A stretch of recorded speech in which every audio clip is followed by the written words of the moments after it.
నమస్తే, welcome to our channel. నేను Soujanya. All India people poll survey చూస్తున్నాము. అందులో చూసుకున్నట్లయితే ఎన్డీఏకి ఎంత వస్తుంది, వైఎస్ఆర్సీపీకి ఎంత వస్తుంది అనేది. మరి ఈ సర్వే గురించి మనతో మాట్లాడడానికి, వారి విశేషాన్ని మనతో పంచుకోవడానికి ఈరోజు మనతో పాటు ఉన్నారు సీనియర్ జర్నలిస్ట్ జగదేవ్ ఉన్నారు. వారితో మాట్లాడదాం. నమస్తే అండి. హలో అండి. All India people poll survey చూసుకున్నట్లయితే ఇక్కడ ఈ విధంగా కనిపిస్తుంది మనకి. ఎన్డీఏకి ఏమో 52.10% అండ్ వైఎస్ఆర్సీపీకి 42.60% అండ్ అదర్స్ వచ్చరికి 5.30%. సో ఇది ఓన్లీ ఏప్రిల్ 30th వరకు ఉన్నటువంటి సర్వే, అంతవరకే ఉన్నది. సో ఈ రకంగా చూసినట్లయితే దీన్ని ఏ విధంగా మనం చూడాలి? ఇప్పటి వరకు చాలా సర్వేస్ వచ్చాయి, అందులో ఇది ఒక సర్వే. దీనిపైన మీ అభిప్రాయం ఏంటి? ఇంతకుముందు కూడా మీరు అన్నట్టు చాలా సర్వేలు వచ్చాయి. సమ్ ఎడ్జ్ అని, రైజ్ అని ఏవో వచ్చాయి. ఇప్పుడు ఆల్ ఇండియా పోల్ సర్వే వచ్చింది. ఇందులో కూడా మనకు క్లియర్గా కనిపిస్తుంది. అంటే ఏదైతే ముందు 2019 ఎన్నికల్లో టీడీపీ జనసేన విడివిడిగా పోటీ చేయడం వల్ల పర్సంటేజ్ ఏదైతే చీలిపోయిందో ఆ పర్సంటేజ్ కలుపుకుంటే ఖచ్చితంగా వైసీపీ మీద ఖచ్చితంగా నెగ్గేవారు. అప్పుడు వైసీపీకి 44%తో ఎంతో వచ్చినట్టుంది. సో ఆ 44% అలా పక్కన పెడితే టీడీపీ అండ్ జనసేన విడివిడిగా పోటీ చేయడం వల్ల జనసేన జస్ట్ 4% ఎంత వచ్చింది, టీడీపీకి 37, 39 వచ్చినట్టుంది. ఆ రెండు కలిస్తే బాగుండేది. ఇప్పుడు ఏమైందంటే ప్రభుత్వ వ్యతిరేక విధానాలు, ఏ అభివృద్ధి లేకపోవడం, ఉద్యోగాలు లేకపోవడం, చాలా రకాల సమస్యల వల్ల అట్లాగా వైసీపీ గ్రాఫ్ పడిపోయింది. తర్వాత టీడీపీ గ్రాఫ్ పెరిగింది. మరోవైపు చంద్రబాబు గారు అరెస్ట్ తర్వాత కూడా టీడీపీ గ్రాఫ్ పెరిగింది. అనుకోకుండా ఆ అరెస్ట్ వల్లే చాలా వరకు ఒక కూటమి ఏర్పడే దిశగా అడుగులు పడ్డాయి. దానికి ప్రధానంగా మొదటి అడుగు వేసింది జనసేన. ఆ తర్వాత మన జనవరి ఎండింగ్ లో బీజేపీ కూడా కలిసింది. సో బీజేపీలో ఉంది కాబట్టి, బీజేపీ సెంట్రల్ ఆల్రెడీ ఎన్డీఏ కూటమి పేరుతో ఉంది కాబట్టి, ఎన్డీఏ కూటమిలో ఒకప్పుడు భాగస్వామి టీడీపీ కాబట్టి రెండు మొత్తం కలిసిన తర్వాత ఎన్డీఏ భాగస్వామిగా చెప్తున్నారు. ఇప్పుడు ఎన్డీఏ భాగస్వామిగా చూసుకుంటే ఇది ప్రధానంగా కూటమికి అలాగే వైఎస్ఆర్సీపీకి ప్రధానంగా ఉండే పోటీ కాబట్టి ఎంత వరస్ట్ సిచ్యువేషన్ లో కూడా 52% కైవసం చేసుకుంటుంది అన్నట్టుగా ఇచ్చంటే హాఫ్ మోర్ ఉంది. బట్ ఈ 52 కూడా ఎడ్జ్ లెక్కేలేదు వాళ్ళు. ఏవైతే టగ్ ఆఫ్ వార్ గా ఉంటాయో, గెలుస్తాయి లేదో అనేవి, కొన్ని మ్యాక్సిమం ఎడ్జ్లో వచ్చి గెలిచేవి, ఎడ్జ్లో వచ్చి పోయేవి, అట్లాంటివి అన్ని తీసేయగా కేవలం జెన్యూన్ గా టీడీపీ ఖచ్చితంగా కైవసం చేసుకుంటుంది అనుకున్న స్థానాల వరకు 175కి 114 టీడీపీ, జనసేన అలాగే బీజేపీ కూటమి 114 తీసుకొచ్చిన. బట్ గవర్నమెంట్ ఫామ్ చేస్తారు. ఇక్కడ ఎడ్జ్ లోకి వెళ్తే 36 వచ్చి అనుకుందాం. ఈ 36 కూడా ఎన్డీఏకి రాలేదు అనుకుందాం కాసేపు. ఎన్డీఏకి రాకుండా ఇటు వైసీపీకి యాడ్ అయ్యాయి అనుకోండి. 36 + 19 ఎంత అవుతుంది? ఆల్మోస్ట్ 55 అవుతుంది. అంటే పక్కా వచ్చే వైసీపీకి 11 ఉన్నాయి కదా. ఓకే, వైసీపీకి 11 ఉన్నాయి. బట్ ఇది సో ఇవి ఎమ్మెల్యే స్థానాలు, ఇవి ఎంపీ స్థానాలు అనుకుంటా. సో ఇవి 36, పైగా ఇక్కడ మళ్ళీ 11 ఉన్నాయి, ఇక్కడ 14 ఉన్నాయి. సో ఎడ్జ్ 14 ఉన్నాయి. సో ఇక్కడ మొత్తానికి ఇవన్నీ కలుపుకున్నా కూడా ఈ దీనికన్నా ఫిగర్ పెరిగే ఛాన్సెస్ లేవు. హాఫ్ ఆఫ్ ది ఫిగర్ చేసుకున్నా వైఎస్ఆర్సీపీకి 50 వరకే వచ్చేటువంటి అవకాశం ఉందంటగా మనకి ఇక్కడ చూసుకోవచ్చు. ఎస్, అవును. సో అలా లెక్కేసుకున్నా కూడా 19, ఇక్కడ 2 ఉన్నాయి, ఇక్కడ మళ్ళీ 2, ఇక్కడ 2 ఇలా ఉన్నాయి. సో ఇందులో కూడా మళ్ళీ హాఫ్ ఆఫ్ ది వైసీపీకి వేసిన జస్ట్ ఇందులో ఈ రెండు కలిపి ఇదొక 10, ఇదొక 7, ఇదొక 18, అంటే ఆల్మోస్ట్ 25 and 35 ఇలా వేసుకున్న 19, 35, 55, 60, హార్డ్లీ 60 ఓట్ల వరకు వస్తాయి. ఎందుకు? ఇక్కడ హాఫ్ ఆఫ్ 60 సీట్స్ వరకు, అంటే హాఫ్ ఆఫ్ ది పర్సంటేజ్ మీరు అన్నట్టుగా వేసేస్తే కనుక. బట్ అలా వేసుకున్నా కూడా ఇక్కడ మీరు ఒకసారి లిస్ట్ కూడా చూస్తే నియోజకవర్గాల వారీగా, జిల్లాల వారీగా కూడా మొత్తం మనకి ఎల్లో షేడే కనిపిస్తుంది. ఎల్లో షేడ్ అంటే ఈ కన్ఫర్మ్ గా గెలుచుకునే నియోజకవర్గాలు ఇవన్నీ.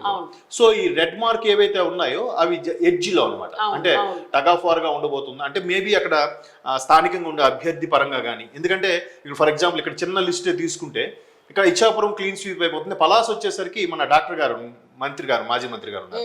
సో మంత్రి గారికి కొంచెం వెయిటేజ్ ఉంది అనుకుంటే కనుక అక్కడ కొంచెం ఆయనకి ఫేవర్ గా ఉన్నప్పటికీ ఎన్డీఏకి ఎడ్జ్లో ఛాన్సెస్ ఉన్నాయి. ఎందుకంటే ప్రభుత్వ వ్యతిరేకత బేభత్సంగా ఉంది. And more over Janasena TDP కలిసి బాగా పనిచేయడం వల్ల ఈసారి అది బాగా పనిచేస్తుంది. మోర్ ఓవర్ జనసేనకు కూడా ఈసారి నమ్మకం పెరిగింది. జనసేన మీద కూడా చాలా వరకు భరోసా పెరిగింది. ఆ స్థానిక నాయకులు కూడా టీడీపీతో సమన్వయ కమిటీలుగా ఏర్పడడం కూడా జనసేనకి ప్లస్ అవుతూ వస్తుంది. సో ఎమ్మెల్యే అభ్యర్థి స్థానాలు ఈ విధంగా చూసుకుంటే ఒక్కొక్క ఎంపీ నియోజకవర్గంలో కూడా మరలా 6-7 అసెంబ్లీ నియోజకవర్గాలు ఉంటాయి.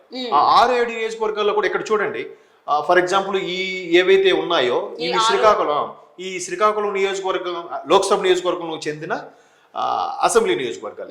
వీటిలో ఇక్కడికి హాఫ్ ఆఫ్ ది ఇంకా పైకి వెళ్తే ఇక్కడ కూడా చూడండి, హెచ్ఎర్ల నర్సంపేట ఇవ్వకపోయినా సో ఇక్కడ వరకు రాజా మేబీ ఇది బొబ్బిలి దివాన్షులకు వెళ్ళిపోవచ్చు.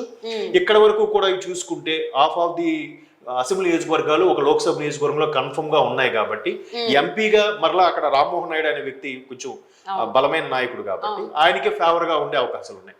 ఇట్లా తీసుకుంటూ చూస్తే ఎల్లో షేడ్ ఉన్నది ఎక్కువగా మనకు కనిపిస్తుందంటే ఇక్కడ ఈ ఫిగర్ ఏదైతే ఉందో ఈ అంశము అభ్యర్థులు ప్రకటించిన తర్వాత చేసిన సర్వే ఇది కూడా. అంటే ఆల్మోస్ట్ అన్ని పార్టీలు కూడా అభ్యర్థులు ప్రకటించిన తర్వాత కొన్ని ప్రాంతాల్లో అభ్యర్థికి ఉండే ప్రాధాన్యత ఉంటుంది, కొన్ని ప్రాంతాల్లో పార్టీ అధినేతకి మీద బేస్ అయ్యి ఓట్లు పోలింగ్ అయ్యే అవకాశం ఉంటుంది. సో అభ్యర్థులు ప్రకటించిన తర్వాత చేసిన సర్వే కాబట్టి ఇది ఆల్మోస్ట్ ఆల్ రిజల్ట్ కి దగ్గరగా ఉండే చాలా రీసెంట్ ఏప్రిల్ 30th వరకు వచ్చినటువంటి లేటెస్ట్ సర్వే. ఎందుకంటే మన ఇప్పుడు ఎలక్షన్లు ఎంత ఫార్ గా నడుస్తున్నాయంటే డే బై డే చేంజెస్ అయిపోతున్నాయి చాలా వరకు. అంటే ఇక్కడ ఈ అభ్యర్థి మళ్ళీ మారుస్తారంటాం. ఆఖరికి బీ ఫార్మ్స్ సబ్మిట్ చేసే వరకు కూడా ఆ అభ్యర్థి ఆ అసెంబ్లీ నియోజకవర్గంలో కానీ ఆ పార్లమెంట్ నియోజకవర్గంలో కానీ పోటీ చేస్తాడా చేయడం అనేది క్వశ్చన్ మార్క్. లాస్ట్ మినిట్ లో కూడా కొన్ని మార్చిన సందర్భాలు ఉన్నాయి కదా. సో అట్లాగే ఇప్పుడు కన్ఫర్మ్ అయిన తర్వాత ఇంకా 10 రోజులే ఉంది కాబట్టి ఇప్పుడు సర్వే చేస్తే పక్కాగా ఒక క్లారిటీ వస్తుంది. మ్యాక్సిమం గెలుచుకునే స్థానాలు 114. పోనీ ఇది కూడా వరస్ట్ కేసులో ఇంకా అన్ని రాలేదనుకుందాం, కొంచెం ఒక 14 తీసేయండి, 100 అయినా వస్తున్నాయిగా, మ్యాజిక్ ఫిగర్ అబోగే ఉన్నాయిగా. మిగతా 70 వైసీపీకి వచ్చినా ఇక్కడ 100తో కూటమి డెఫినెట్ గా గవర్నమెంట్ ఫామ్ చేస్తుంది. సో ఇదే అంశం మీద మనం ఈ ఎల్లో మార్క్స్ ఏవైతే ఉన్నాయో చూసామో ఇక్కడ 114 వరకు అవుట్ ఆఫ్ 175 114 టీడీపీ 19 వైసీపీకి పక్కాగా వస్తుంది. ఈ రిమైనింగ్ ఏవైతే ఉన్నాయో ఒకటి 36 ఎడ్జ్ లో ఉండేవి, ఓకే, ఎన్డీఏ ఎడ్జ్ అంటే అక్కడ ఆ పర్టికులర్ 36 అనేవి టీడీపీకి జనసేన బీజేపీ స్థానాలు ఏవైతే ఉన్నాయో అవి ఎడ్జ్ లో మనకు కొట్టుకొచ్చేవి. పొంద సగం పోయే అనుకుందాం, సగం కాదు ఒక 20 పోయి ఇంకో 16 అని యాడ్ అవుతున్నాయి కదా. 16 యాడ్ అయితే మళ్ళీ ఇక్కడ చూడండి 130కి వెళ్ళిపోతుంది కదా. 130కి వెళ్ళిపోతే రిమైనింగ్ ఎన్ని ఉన్నాయి, 45 ఎన్ని ఉన్నాయి, ఆ 45 వైసీపీకి వస్తాయి. సో మీరు అలాగే మీరు క్లైమాక్స్ వరకు చూస్తే ఇవన్నీ చూడండి, అన్ని మొత్తం 175 నియోజకవర్గాలు కూడా ఇక్కడ తూగో పాగో జిల్లాలు చూస్తే ఉమ్మడి గోదావరి జిల్లాలు చూస్తే ఎక్కువగా ఎస్సీలు కనిపిస్తున్నాయి. అంటే ఇప్పుడు ముమ్మిడివరం కానీ కాకినాడ సిటీ అంటే ఇవి కన్ఫర్మ్ గా ఎడ్జ్ లో ఉన్నవి. శ్రీకాకుళం నుంచి నెల్లూరు వరకు కూడా ఎన్డీఏ కూటమి క్లీన్ స్వీప్ చేస్తుంది అనేది కూడా ఉంది యాక్చువల్లీ. అవును. సో దానికి ఇది సో ఈ అసెంబ్లీ నియోజకవర్గాలు బేస్ చేసుకుంటే ఈ అసెంబ్లీ నియోజకవర్గాలకు సంబంధించి లాస్ట్ లో మనకి లోక్సభ నియోజకవర్గాలు కూడా ఒకసారి దీంట్లో మనం గమనించినట్టయితే మీరు చూడండి, ఇక్కడ కూడా ఆఖరికి కుప్పం అంటే మీరు ఆల్మోస్ట్ మీరు అన్నట్టు చిత్తూరు డిస్ట్రిక్ట్ వరకు చూసాము. ఇక్కడ పార్లమెంట్ నియోజకవర్గాలు ఏవైతే 25 ఉన్నాయో ఈ 25 కూడా ఎంత క్లియర్ గా ఉన్నాయో చూడండి ఒకసారి. శ్రీకాకుళం ఇందాక మనం చెప్పుకున్నాం కదా, 3 అసెంబ్లీ నియోజకవర్గాలు కంపల్సరీగా టీడీపీ క్లీన్ స్వీప్ చేసినప్పుడు మిగతా ఎడ్జ్ లో ఉన్నప్పుడు అక్కడ ఎంపీ స్థానం కూడా ఎన్డీఏ కూటమికి అంటే టీడీపీకి అది కైవసం చేసుకునే అవకాశం ఉంది. విశాఖపట్నం, అలాగే అనకాపల్లి కూడా ఇప్పుడు బీజేపీకి అది చూసారు. బీజేపీకి సీఎం రమేష్ గారు అనకాపల్లి తరఫున పోటీ చేస్తున్నారు. బీజేపీ ఏం చేస్తుందిలే, పైగా ఈయన అక్కడ వ్యక్తి ఎక్కడ పోటీ చేస్తే ఏమొస్తుంది, బట్ ఇక్కడ ఎడ్జ్ లో కూడా లేరు, కంపల్సరీగా ఉంది చూసారు. అలాగే రాజమండ్రి పురంధరేశ్వరి గారు అది బీజేపీయే. సో ఇట్లా అన్ని చూసుకున్నా కూడా ఇక్కడ 20 స్థానాలకు కూడా మాక్సిమం ఒక 6 స్థానాలే ఉన్నాయి. 19 ఎన్డీఏ కూటమి కొట్టేస్తుంది. 6 స్థానాల్లో కూడా మరలా ఎడ్జ్ ఉన్నాయి చూసారా, ఎన్డీఏ ఎడ్జ్ 2 ఉన్నాయి, అంటే ఇంకా 4. ఆ 4లో వైసీపీ ఎడ్జిలు మళ్ళీ చూడండి 2 ఉన్నాయి. సో ఈ లెక్కను చూస్తే వైసీపీకి 5 లోపలే 3 నుంచి 5 మధ్యలోనే ఎంపీ స్థానాలు వచ్చే అవకాశం కనిపిస్తుంది. పీపుల్స్ సర్వేనే కాదు, peoples poll survey, all India people అని కాదు, ఇంతకు ముందు వచ్చి రైజ్ అని కానీ ఎడ్జ్ అని కానీ చాలా వచ్చాయి. అవును, ఇంకోటి కూడా వచ్చింది అది ఫేమస్, అది కూడా చాలా బాగా. సో ఆల్మోస్ట్ ఏంటంటే మార్చ్ వరకు కూడా ఎన్డీఏ కూటమికి 110 సీట్లు వచ్చేటువంటి అవకాశం ఉందన్నట్లుగా వచ్చింది. బట్ వన్స్ ఏప్రిల్లోకి ఎండ్ అయిన తర్వాత ఏప్రిల్ ఎండింగ్ వచ్చేసరికి ఆల్మోస్ట్ ఎన్డీఏ కూటమికి 130 పైనే వచ్చేటువంటి అవకాశం ఉందన్నట్లుగా రిజల్ట్స్ వస్తున్నాయి. మరి ఇంకా కొద్ది రోజులే ఉంది కాబట్టి మరి కొద్ది రోజులు ఇంకెంత ప్రభావం చూపించే అవకాశం ఉంది ఎన్డీఏ కూటమి చూద్దామండి. Thank you so much. Thank you.